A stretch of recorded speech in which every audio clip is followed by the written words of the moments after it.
କୃଷକମାନଙ୍କ ପାଇଁ ଫୁଡ୍ ଓଡ଼ିଶା ତରଫରୁ ଆସିଛି ଏକ ନୂତନ ଅପଡେଟ୍ଟି।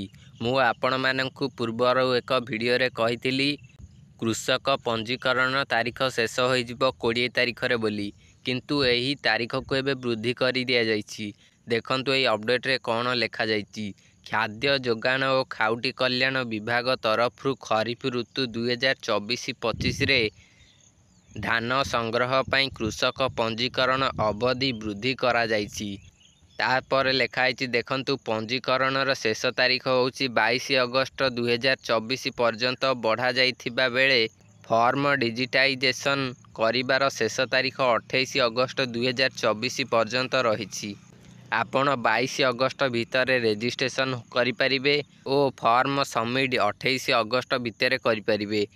ଏହା ପରେ ଆଉ କରିପାରିବେନି। ଦେଖନ୍ତୁ ଏଠି ଲେଖିଛି କୃଷକ ପଞ୍ଜୀକରଣ ଅବଧି ବୃଦ୍ଧି। ଧାନ ବିକ୍ରି ଋତୁ 2024-25 ପଞ୍ଜୀକରଣ ଶେଷ ତାରିଖ 22/8/2024। ଫର୍ମ ଡିଜିଟାଇଜେସନ୍ ଶେଷ ତାରିଖ 28/8/2024। ଯଦି ଆପଣ ପଞ୍ଜୀକରଣ ହେବାକୁ ଚାହୁଁଛନ୍ତି, ଫର୍ମ ସବମିଟ୍ କରିବାକୁ ଚାହୁଁଛନ୍ତି, ତେବେ ଆପଣ କରିପାରିବେ। ଆପଣଙ୍କୁ ଯେଉଁ ଡେଟ୍ କହିଲି 22 ତାରିଖ ଆଗରୁ ପଞ୍ଜୀକରଣ କରନ୍ତୁ ଓ ଫର୍ମ ସବମିଟ୍ କରିବାକୁ ହେଲେ 28 ତାରିଖ ପୂର୍ବରୁ କରିବାକୁ ପଡ଼ିବ। ଏହା ପରେ ଆଉ ଆପଣ କରିପାରିବେ ନାହିଁ।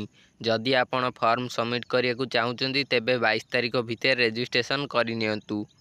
ପୂର୍ବରୁ ଅପଡେଟ୍ ଆସିଥିଲା ଯେ 20 ତାରିଖ ପରେ ଆଉ ହେବନି ବୋଲି 20 ତାରିଖ ଶେଷ ତାରିଖ କରାଯାଇଥିଲା, କିନ୍ତୁ ଏହାର ଅବଧିକୁ ଏବେ ବୃଦ୍ଧି କରିଦିଆଯାଇଛି। ଯଦି ଆପଣ ଚାହିଁବେ, ଏବେ ମଧ୍ୟ ଆପଣ ରେଜିଷ୍ଟ୍ରେସନ୍ କରି ଫର୍ମ ସବମିଟ୍ କରିପାରିବେ।